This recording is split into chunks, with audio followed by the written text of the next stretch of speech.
Hey everyone, this is Tim from Your Six Studios. Today in this video, I'm going to show you how to restart your Wi-Fi adapter on your Windows PC. So let's go down to search, type in device space manager, and then open this up. This box will appear, and we want to go to where it says network adapters.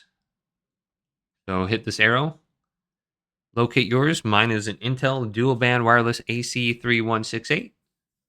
We can right click on it, and I'm going to disable the driver. And then I'm going to re-enable it.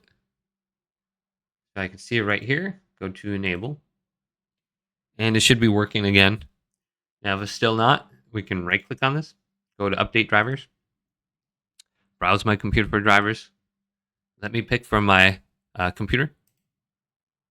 And then just switch to the one that you're not using. So if you're using the Intel one, switch to Microsoft, or you can try the opposite. And then go to next. And it's installing that driver again. And it looks like we're good to go.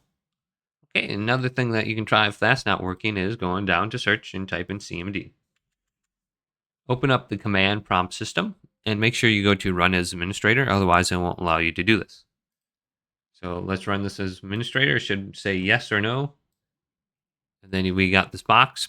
Let's zoom in and we want to type this in. Net sh space winsock space reset. Press enter. This will allow you to reset your Wi-Fi adapter. And then you can go to your power options. And then go to restart. And if you're having problems with your Wi-Fi adapter, hopefully this fixes it. Hopefully this video did indeed help you out.